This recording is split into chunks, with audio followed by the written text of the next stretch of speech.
Un jour d'école ordinaire, Haruka est assis seul à son bureau parce qu'il est un vrai solitaire. Il est parfaitement conscient d'être un solitaire et en fait, il aime être seul, car sa seule autre option serait de traîner avec ses camarades de classe, et il les déteste complètement. Il y a un tas de groupes dans la classe, y compris les délinquants, les filles populaires, les frères de gym, et puis il y a les autres personnes dont personne ne se soucie. Haruka ne fait partie d'aucun de ces groupes, et cela lui convient, car il a beaucoup plus de temps pour lire ses livres sans amis. Mais sa séance de lecture est interrompue lorsqu'une lumière brillante apparaît sous lui. On dirait qu'un cercle d'invocation est en train de naître sous les élèves, et pendant un moment, Haruka est excité parce qu'il sait que cela signifie qu'il va pouvoir participer à une aventure risquée. Mais il se rend compte qu'il a eu trop de temps d'antenne pour un solitaire, et s'il sait quelque chose sur l'Iske, cela signifie qu'il va se faire avoir d'une manière ou d'une autre. Il n'a pas l'intention de se laisser faire avant la sortie de GTA 6, alors pendant que le portail est encore en train de se charger, il s'approche de la porte et essaie de partir. Malheureusement, la porte semble être verrouillée par la magie, et quelle que soit la force qu'il déploie, il ne parvient pas à sortir de la pièce. Le portail est presque entièrement chargé, et ses camarades de classe commencent à disparaître. Dans un ultime effort pour échapper à son destin d'extraterrestre, Haruka décide de se glisser dans les bouches d'aération du plafond pour attendre la fin du cercle d'invocation. Il saute et parvient à ramper jusqu'au toit de la classe, mais alors qu'il se croyait en sécurité, le cercle d'invocation le suit à travers le toit, et il finit quand même par être invoqué. C'est dommage qu'il n'ait pas pu rester sur Terre, mais comme il sait déjà comment ce genre de choses se passe, il s'attend à ce qu'un gros roi ou une jolie princesse se présente bientôt pour lui demander de l'aide ou quelque chose du genre. Mais ce n'est pas le cas, car Haruka voit un vieil homme chauve qui agite frénétiquement les bras et panique à sa vue. Apparemment, le vieil homme est Dieu, et c'est lui qui était chargé de l'invocation. Il a déjà envoyé tous les camarades de classe de Haruka dans l'autre monde, mais comme Haruka a eu l'idée de se cacher dans le plafond, il a quand même été convoqué, et sa convocation était une erreur. Il dit à Haruka qu'il obtiendra des pouvoirs pour l'aider dans l'autre monde, mais comme il est en retard, tous les bons pouvoirs ont déjà été choisis, et les seules choses qui restent sont celles dont personne ne voulait. Pour n'en citer que quelques-unes, il a la possibilité de choisir des compétences équivalentes à celles d'un villageois Minecraft, d'un dé de jeu, de lentilles de contact et d'un bâton. Et pour ne rien arranger, il ne peut choisir qu'un nombre limité de compétences. Haruka commence à s'en prendre à Dieu qui l'a convoqué ici et qui ne lui laisse que des compétences de poubelle. Dieu sait qu'il s'est trompé, mais il n'a pas obtenu son diplôme de l'université de Dieu pour se faire engueuler par un lycéen. Il dit donc à Haruka qu'il lui donnera toutes les compétences poubelles restantes en guise d'excuse, mais qu'il ne veut plus voir sa sale gueule ici, alors il téléporte Haruka dans l'autre monde immédiatement. C'est bien qu'il ait plus de compétences que la normale, mais cela ne lui sert pas à grand-chose s'il est jeté dans les bois dès son arrivée. Il n'a jamais vécu dans les bois auparavant, et il n'a pas de provisions, mais il remarque alors une pochette sur le sol. Il s'avère qu'il s'agit d'une partie de la compétence de villageois de Minecraft, et la poche lui permet de stocker un nombre illimité d'objets dans son inventaire. Il y a aussi un paquet d'équipements de départ, donc au moins Haruka ne va pas faire ça sans équipement. Après avoir enfilé son équipement, il décide de vérifier ses statistiques, mais grâce au dé de jeu, il doit lancer un nombre pour obtenir des points de stats. Il se contente de jeter le dé par terre, ce qui lui donne un score de M. Comme il n'a aucune idée de ce que signifie M, il décide de mettre tous les points de M dans sa stat de chance. À sa grande surprise, lorsqu'il ouvre sa fenêtre de statistiques, sa statistique de chance est au maximum, ce qui lui fait regretter de ne pas l'avoir utilisée pour quelque chose de mieux. Il continue à regarder ses statistiques, à sa grande surprise, en plus de toutes les compétences inutiles, il a gagné 2 compétences uniques. Comme il était très solitaire sur Terre, il ne pourra pas former de groupe dans ce monde, même s'il le souhaite. Mais en échange, sa deuxième compétence lui permet de forcer les monstres à le servir, car il ne pourrait pas se faire d'amis autrement. Haruka est un peu déçu de ne pas avoir l'occasion de se constituer un harem, mais c'est ainsi. Pour l'instant, il est plus préoccupé par le fait qu'il ne voit aucun de ses camarades de classe dans les environs, et il trouve cela étrange, puisque c'est censé être le lieu de départ. Mais bon, il ne s'est jamais préoccupé d'eux avant, alors pourquoi s'en préoccuperait-il maintenant ? Pour l'instant, il doit se concentrer sur le ravitaillement afin de pouvoir vivre correctement dans les bois, mais c'est beaucoup plus facile à dire qu'à faire lorsqu'il ne voit presque rien avec tous les arbres qui se trouvent sur son chemin. À ce rythme, il ne tardera pas à tomber sur un monstre par accident, et si cela devait arriver, il serait un homme mort à coup sûr. À ce moment-là, Haruka se souvient qu'il possède une compétence en matière de lentilles de contact. Il met donc ses lentilles, soudain, il peut voir toutes sortes d'informations sur ce qui l'entoure. Il s'avère que les lentilles de contact sont dotées d'une compétence d'évaluation intégrée, et grâce à elle, il peut facilement traverser la forêt et trouver des champignons qu'il pourra manger sans mourir. Il décide d'en cueillir, et grâce à son sac de villageois, il peut en prendre autant qu'il veut. Il se rend ensuite à la rivière toute proche et utilise son sac pour aller chercher un peu d'eau à boire, mais une fois qu'il a terminé, quelque chose d'autre attire son attention, alors il retourne dans la forêt, où il trouve une petite grotte. Elle a l'air trop intéressante pour qu'il l'ignore, alors Haruka fait une petite prière au cas où il y aurait un monstre qui l'attaquerait, et après cela, il commence à explorer la grotte. Heureusement, il ne semble pas y avoir de monstre ici, et cet endroit est assez spacieux, alors il décide d'en faire sa base d'opération. Il sort une tente et une lanterne magique de son sac pour installer son campement, puis il allume un petit feu à l'aide de sa magie de contrôle de la température afin de se réchauffer pour la nuit. Par coïncidence, l'utilisation de sa magie de contrôle de la température lui a permis de débloquer une nouvelle compétence de feu, et le fait de se méfier des monstres lui a également permis d'acquérir plusieurs compétences de détection. Mais la seule compétence d'attaque d'Haruka est un bâton, et il doit donc encore trouver un moyen de se défendre. Le lendemain matin, Haruka se réveille en sursaut et sort nerveusement de sa tente. À son grand soulagement, il semble qu'il n'y ait pas eu d'attaque de monstres pendant la nuit.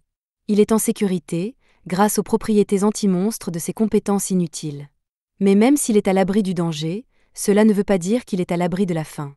Il sort donc sa poêle à frire et fait cuire les champignons qu'il a ramassés hier. Si vous vous demandez où il a trouvé cette poêle, sachez qu'elle se trouvait dans son sac de villageois, à côté d'un ensemble complet de couteaux de cuisine et de viande séchée. Jusqu'à présent, ce sac a été la chose la plus utile de l'arsenal d'Haruka, alors il se demande quel genre de villageois l'a rempli avant qu'il ne l'obtienne. Quoi qu'il en soit, maintenant qu'il a mangé, il a besoin de savoir ce qu'il va faire à partir de maintenant, alors il sort et marche un peu pour réfléchir. Pour l'instant, cette grotte lui servira de base d'opération, mais Haruka doit encore se préoccuper de trouver une source fiable de nourriture et de mettre en place des mesures de sécurité contre les monstres qui pourraient essayer de l'attaquer dans ce monde. Heureusement, grâce à ses lentilles de contact, il ne devrait pas avoir trop de mal à rassembler assez de nourriture pour tenir un certain temps, car il trouve d'autres champignons et herbes presque immédiatement. Mais il doit encore trouver une solution à son problème de monstre. À ce moment-là, la compétence de détection d'Haruka se met en marche et il remarque qu'il se passe quelque chose dans les parages. Il est horrifié lorsqu'il se rend compte que le bruit est causé par des gobelins. Ce serait déjà assez grave s'il n'y en avait qu'un, mais ils sont deux, et ils ont tous les deux une force supérieure à la sienne. Il se demande s'il sera capable de les vaincre avec sa force actuelle et envisage de s'enfuir. Mais le fait qu'il vive dans cette forêt signifie qu'il devra éventuellement combattre les gobelins s'il veut survivre, alors il choisit d'en finir tant qu'il a encore l'élément de surprise. Cela dit, il n'est pas sûr que son bâton suffise à la tâche, alors il essaie d'utiliser l'une de ses compétences d'ordure pour envelopper le bâton de magie et voir si cela fait quelque chose. Cela fonctionne mieux qu'il ne le pensait, et il sort des buissons pour frapper l'un des gobelins.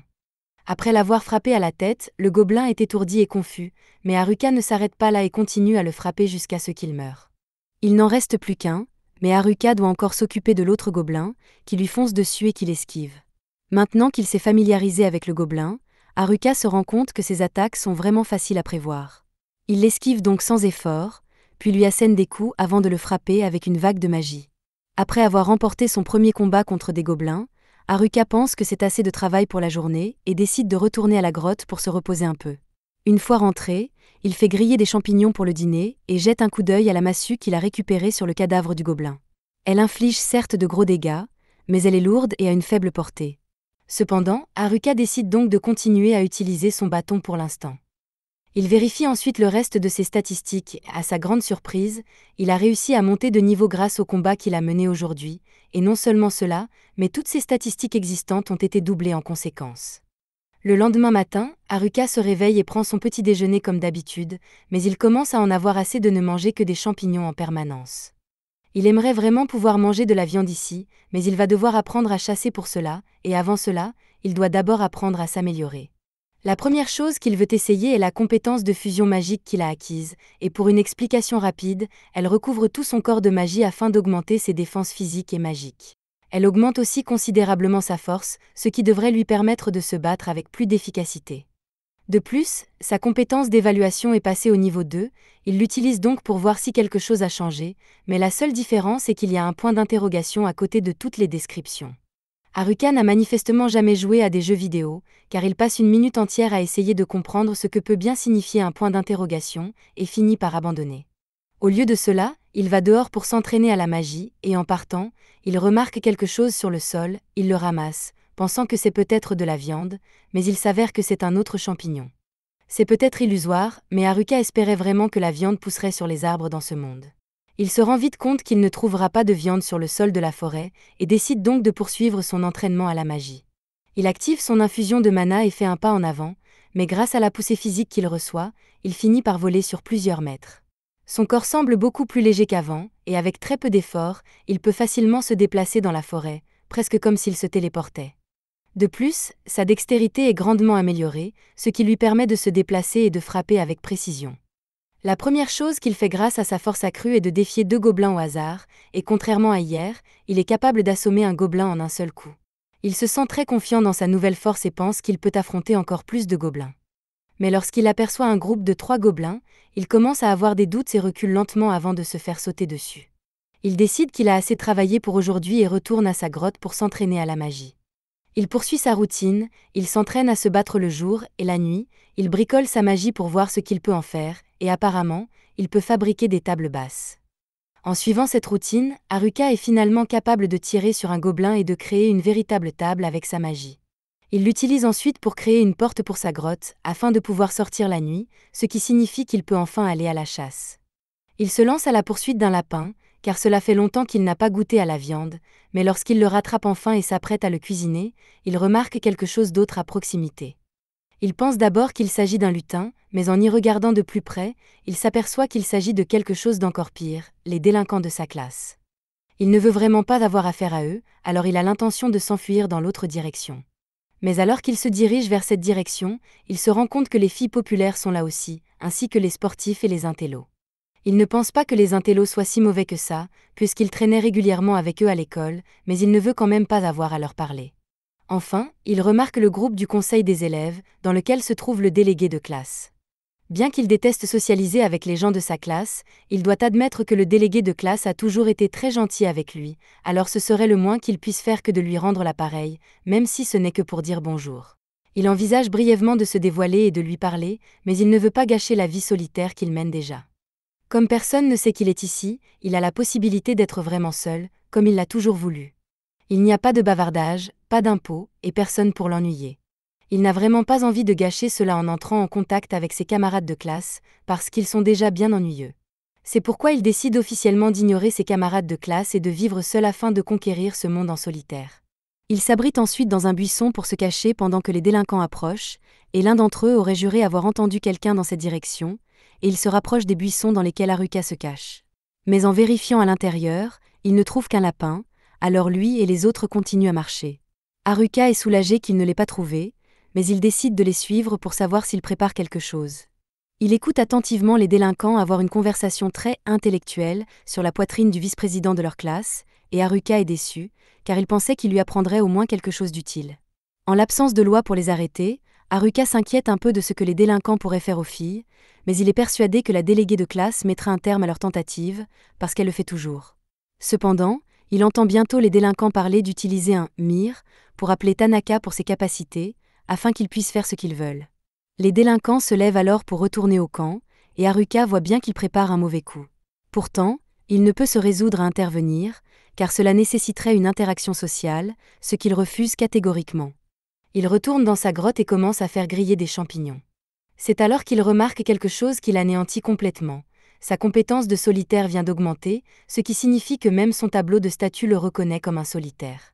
C'est probablement parce qu'il a choisi d'éviter ses camarades de classe, mais ce n'est pas la pire chose qui puisse arriver. En fait, il aimerait progresser davantage, car son niveau général n'est encore que de 3. La raison principale est qu'il a 2 compétences qu'il ne peut pas faire évoluer, Jack of all trades et Dumi. Pour être honnête, il n'est même pas sûr de savoir à quoi servent ses compétences. Touche à tout signifie probablement qu'il sera doué pour la plupart des choses qu'il essaiera de faire, mais qu'il ne pourra jamais maîtriser un métier en particulier, ce qui est assez simple. Pour ce qui est de la compétence Dumi, la meilleure explication que Haruka puisse trouver est qu'elle a un rapport avec les marionnettes, mais il n'en est pas sûr. Il décide de ne pas chercher à comprendre pour l'instant et de se contenter de manger son repas, même s'il aimerait bien avoir de la viande. Haruka décide de se coucher pour la nuit, mais alors qu'il essaie de s'endormir, il entend un énorme chahut à l'extérieur. Il ne peut pas l'ignorer et se lève pour comprendre ce qui se passe. En sortant de sa grotte, il s'attend à voir les délinquants en train de faire des bêtises, mais à sa grande surprise, ce sont en fait les intellos qui sont en train de combattre une bande de gobelins, et ils ont l'air d'avoir un peu de mal. Haruka envisage donc de les aider, mais il change d'avis lorsqu'il voit leurs statistiques. Ils ont des compétences bien supérieures aux siennes, et ils sont tous de niveau 16, alors qu'Haruka est encore de niveau 3. Il se dit qu'ils se débrouilleront bien sans lui et s'en va. Mais juste avant de partir, il aperçoit 2 gobelins qui se faufilent derrière le groupe, et les nerds sont déjà en difficulté, alors s'ils se font attaquer par derrière, ils seront à coup sûr anéantis. Haruka hésite encore à les aider, mais il se souvient de la fois où les nerds ont partagé leur Charizard holographique avec lui, et il décide qu'ils valent la peine d'être sauvés. Il sort des buissons, un bâton à la main, et abat les 2 gobelins d'un seul coup. Il se tourne ensuite vers les nerds et leur demande s'ils vont bien. Les nerds vont bien, mais sont choqués de voir Haruka à l'extérieur. Une fois qu'ils ont fait connaissance, les nerds remercient Haruka pour son aide, mais il a du mal à communiquer avec eux car il n'a pas parlé à de vraies personnes depuis longtemps. Finalement, il les ramène tous chez lui, et les nerds sont étonnés de voir à quel point l'intérieur est beau, compte tenu du fait qu'il s'agit d'une grotte. Haruka explique qu'il a appris un peu de magie de la terre et d'artisanat pour aider à la rénovation, mais les nerds trouvent toujours impressionnant qu'il ait fait tout cela tout seul. Haruka prépare un verre pour tout le monde et demande pourquoi il se trouve au milieu des bois si tard dans la nuit. Les nerds deviennent soudainement silencieux lorsque le sujet est abordé, et après quelques secondes, ils disent à Haruka qu'ils sont en fait en train de fuir le reste de la classe en ce moment. Tout a commencé lorsque la classe a été esquillée pour la première fois. Au début, tout le monde était simplement surpris par tout ce qui s'était passé, mais ils ont vite été confrontés à la réalité qu'ils étaient coincés ici, et ils ont commencé à paniquer.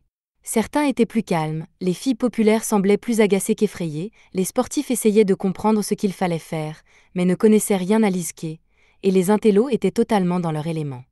La déléguée de classe était aussi confuse que les autres, mais elle avait le bon sens de comprendre que pleurer dans une forêt inconnue était un bon moyen d'attirer des prédateurs indésirables et de se faire tuer, alors elle a essayé de faire en sorte que tout le monde se calme.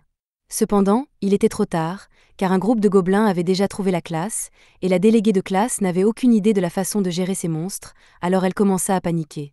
Tout le monde paniquait aussi, même les délinquants, mais les intellos, sachant que quelqu'un devait s'occuper de la situation, ont activé leurs compétences pour vaincre les gobelins. Les frères de la gym les ont rejoints pour les aider, et très vite, tous les gobelins ont été vaincus. Mais la situation n'était toujours pas sûre, alors le délégué de classe a tiré l'attention de tout le monde et a dit qu'il devait trouver un endroit sûr avant d'être attaqué à nouveau. Un peu plus tard, la classe décida d'établir un camp au bord de la rivière, et les intellos se chargèrent d'enseigner à tout le monde comment survivre dans ce monde grâce à toutes les connaissances ISK qu'ils possédaient.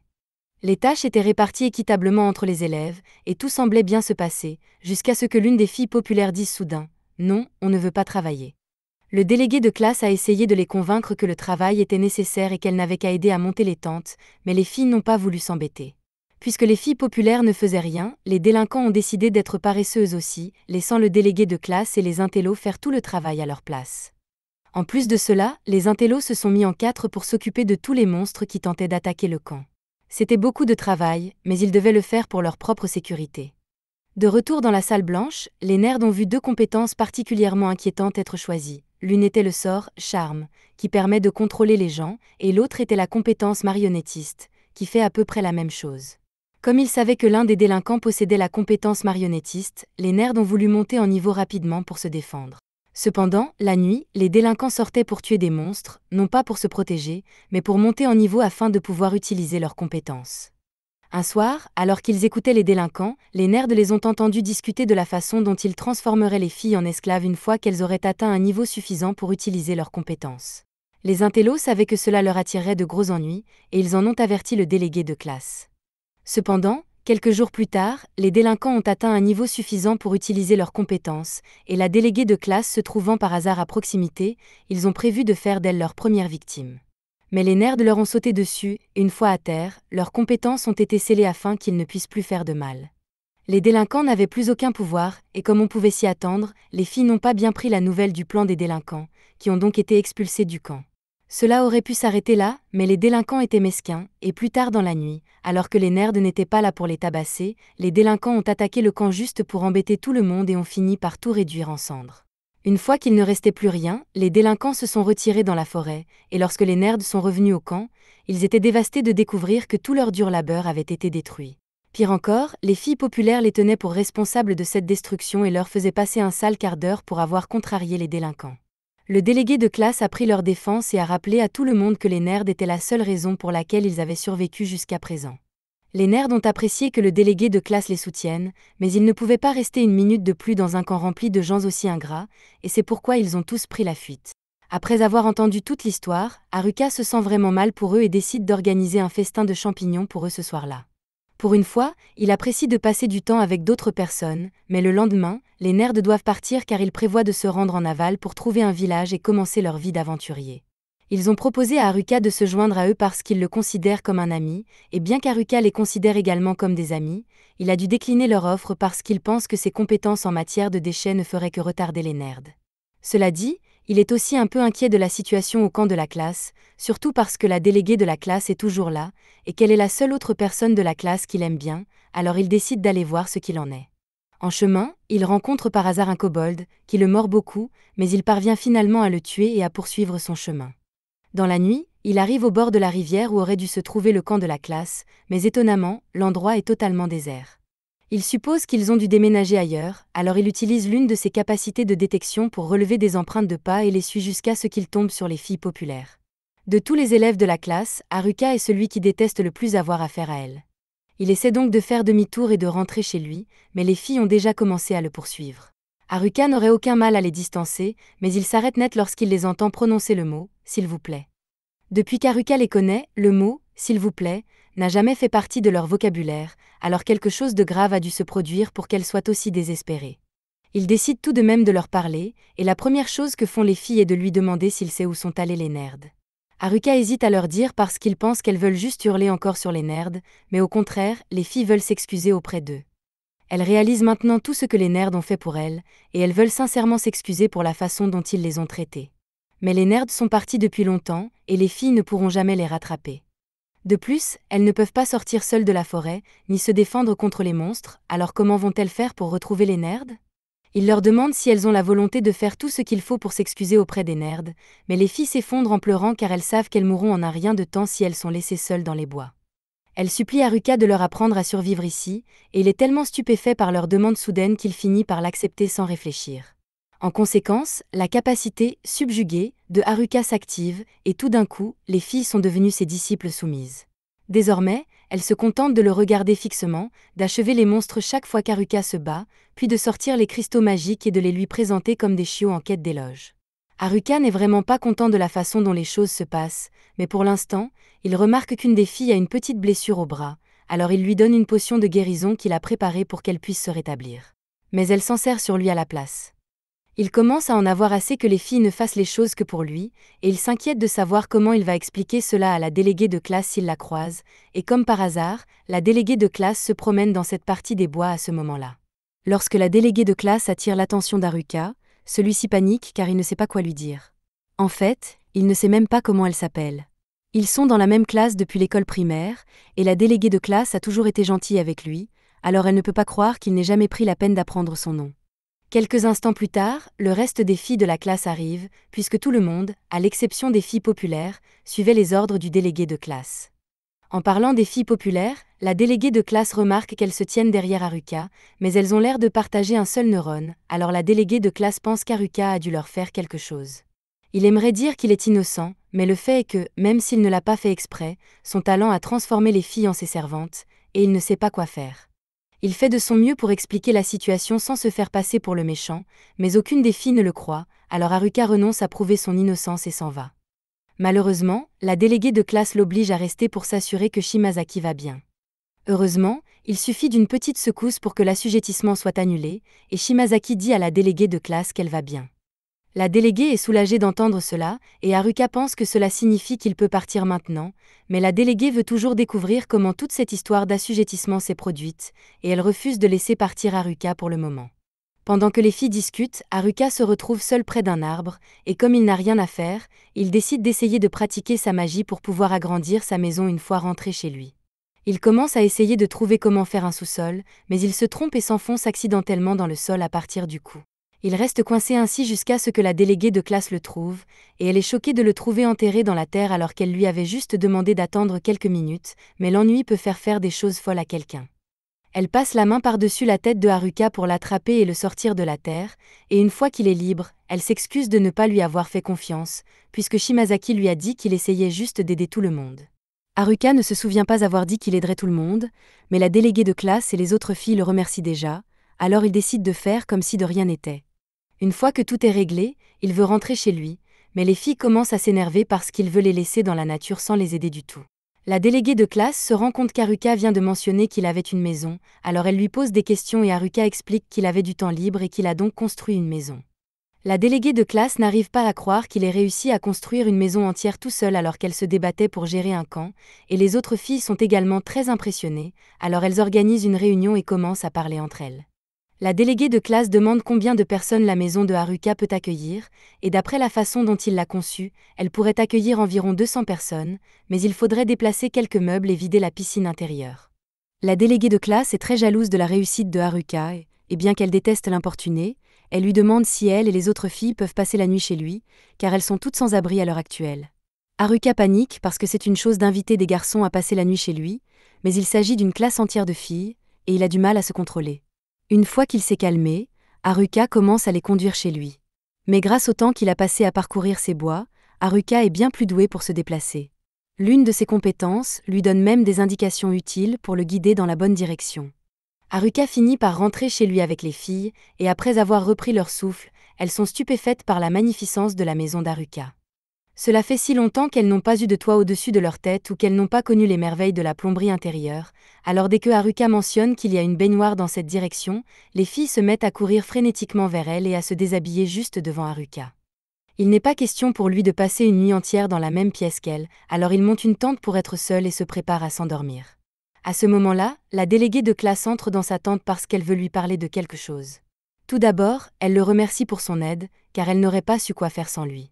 Après le départ des nerds, les Gym Bros décident de partir aussi, et les filles se retrouvent donc toutes seules. Cela n'a pas été facile, mais maintenant qu'elles ont pris un bain et un bon repas, elles ont retrouvé le moral.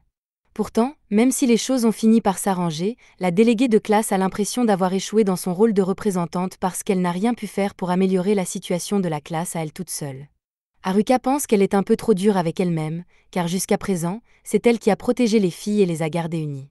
C'est peut-être vrai, mais la déléguée de classe dit qu'elles ont eu de la chance car elles n'ont pas rencontré de monstres, mais si cela avait été le cas, elle aurait été impuissante à protéger la classe, contrairement aux nerds. Encore une fois, Haruka pense qu'elle n'est pas juste envers elle-même parce que les nerds ont pratiquement passé toute leur vie à se préparer à cette situation, il est donc naturel qu'ils soient capables de bien se débrouiller. Cependant, de son côté, c'était la première fois qu'il entendait parler d'Isuke, alors tout compte fait, elle s'en sort plutôt bien. La déléguée de classe se sent beaucoup mieux après l'avoir entendu dire qu'elle a fait du bon travail, bien que ses accomplissements semblent encore insignifiants comparés à Haruka, qui a créé un foyer fonctionnel en seulement une semaine. Elle lui souhaite une bonne nuit et retourne à l'intérieur, mais avec tout ce qui s'est passé aujourd'hui, Haruka n'a aucune chance de dormir cette nuit. Tôt le lendemain matin, Haruka se réveille et trouve l'une des filles assise devant sa tante, lui demandant de se lever parce que le petit déjeuner est prêt. Il lui faut une minute pour réaliser ce qui se passe, mais lorsqu'il y parvient enfin, il panique un peu et dit qu'il veut en fait dormir un peu plus longtemps. La fille n'accepte pas sa réponse et se glisse sur lui pour le convaincre de sortir du lit, alors Haruka abandonne et demande ce qu'il y a pour le petit déjeuner. Il s'attendait à la soupe de champignons habituelle avec un supplément de champignons, mais à sa grande surprise, le petit déjeuner est en fait du poisson aujourd'hui, et il est tellement excité qu'il donne accidentellement un coup de tête à la fille. La fille est légèrement blessée, mais Haruka s'en moque, car il peut enfin manger autre chose que des champignons, et il adore ça. La déléguée de classe ne comprend pas pourquoi il est si excité de manger du poisson alors qu'il a toujours vécu près de la rivière. Mais si c'est vrai, Haruka est tout simplement nul à la pêche, et il n'a donc jamais pu en attraper. Pour que les filles soient si habituées à manger du poisson, elles doivent avoir une méthode fiable pour en attraper, et Haruka demande à voir comment elles font. La déléguée de classe accepte et emmène Haruka à la rivière avec l'une des filles qui possède un don pour la magie de la foudre. Pour attraper les poissons, elle se contente d'électrocuter l'eau jusqu'à ce que les poissons cessent de vivre. Haruka est vraiment impressionnée, alors il la supplie de le faire encore une fois, et bien que la fille ne veuille pas vraiment le faire, elle accepte quand même puisqu'Haruka l'aide. Elle génère une autre boule de foudre, mais avant qu'elle ne puisse la jeter dans la rivière, Haruka prend la boule de foudre et la scelle avec sa compétence d'emballage. Il la jette dans la rivière et réussit à attraper quelques poissons, mais en plus, il a acquis la magie de la foudre, il n'aura donc plus besoin de l'aide de la fille de la foudre. La déléguée de classe lui demande ce qu'il vient de faire. Haruka lui explique qu'en utilisant sa compétence d'emballage sur un élément particulier, il peut acquérir ce type de magie. Il s'agit probablement d'un effet causé par une combinaison de ses nombreuses compétences, ce qui est certainement utile, mais il ne pense toujours pas que c'est impressionnant puisqu'il n'a toujours qu'un tas de compétences inutiles. Pendant que les autres filles jouent dans la rivière, Haruka s'assoit avec la déléguée de classe et lui demande ce qu'elle et les autres filles prévoient de faire après cela. La déléguée de classe répond que les détails ne sont pas encore connus, mais qu'elles ont l'intention de se rendre au village le plus proche pour essayer de rattraper les nerds. Cependant, elles vont avoir besoin d'améliorer leur niveau si elles veulent sortir de cette forêt par leurs propres moyens, et Haruka propose de les aider à s'entraîner avant leur départ. Peu de temps après, toutes les filles sont réunies dans la forêt, et avant que Haruka ne commence son camp d'entraînement, il dit qu'il aimerait connaître leurs niveaux actuels. Les filles lui répondent qu'elles ont tout un niveau supérieur à 15, et Haruka commence à se sentir déprimé parce qu'il n'est toujours qu'au niveau 7 après tout ce temps passé dans la forêt. Il commence à douter que les filles aient besoin de son aide, alors il décide de leur faire passer un petit test et de leur faire affronter une bande de kobolds pour voir s'ils se débrouillent bien. Les filles pensent que ce sera du gâteau puisque les kobolds ne sont que de niveau 6, mais quelques instants plus tard, elles se sont toutes fait botter les fesses et sont à terre pour le compte. Les filles ne se doutaient pas que les kobolds allaient riposter. Elles retournent donc se regrouper pour réfléchir à une nouvelle stratégie. Pour une raison inconnue, la réunion stratégique a lieu dans la tente magique d'Haruka. Ils peuvent tous s'y installer puisque la tente d'Haruka est capable de s'agrandir, mais il ne sait toujours pas pourquoi ils ont choisi de venir ici. Après quelques délibérations, les filles repartent et sont sûres de ne pas perdre cette fois-ci. Haruka est heureux de voir qu'elles semblent motivées, mais il pense honnêtement qu'elles ne pourront pas gagner cette fois-ci non plus. Une fois qu'ils sont partis, la fille de ce matin s'approche d'Haruka et lui dit qu'elle veut s'excuser pour son comportement de ce matin. Elle s'est volontairement rapprochée de lui pour voir s'il allait essayer de profiter de la situation s'il en avait l'occasion. Elle admet qu'elle ne lui faisait pas confiance au début, mais il leur a donné un endroit où loger, de la nourriture à manger, et les aide même à apprendre à se battre, alors elle sent qu'elle peut lui faire confiance, et elle sera de retour pour le réveiller demain avec son petit déjeuner. Haruka est content qu'elle lui fasse confiance et dit qu'il a hâte de la voir demain, bien qu'il ne connaisse pas son nom, alors il l'appellera simplement Fish Girl. Le lendemain matin, Haruka est heureux de recevoir un poisson de la part de Fish Girl, mais il entend les autres filles parler d'aller combattre les kobolds pour se venger. Mais avant qu'elles ne puissent partir, la déléguée de classe les rappelle et leur dit qu'elles doivent d'abord s'entraîner parce qu'elles vont certainement perdre à nouveau si elles retournent se battre maintenant. Elle leur suggère de s'entraîner en combattant des gobelins, mais lorsqu'elles commencent à se battre contre les gobelins, cela ne se passe pas bien pour les filles. Malgré cette défaite, certaines d'entre elles pensent toujours être prêtes à combattre les kobolds, bien qu'un certain nombre d'entre elles prétendent être malades pour éviter d'avoir à se battre à nouveau. Haruka pense que cela ne va pas bien se terminer, et il est prêt à intervenir si nécessaire. Cependant, à sa grande surprise, les filles ont appris de leurs erreurs contre les gobelins et ont travaillé ensemble pour vaincre les kobolds. La déléguée de classe les félicite pour leur victoire et Haruka est soulagée car cela signifie que les filles peuvent se débrouiller seules et qu'elles n'ont plus besoin de rester avec lui.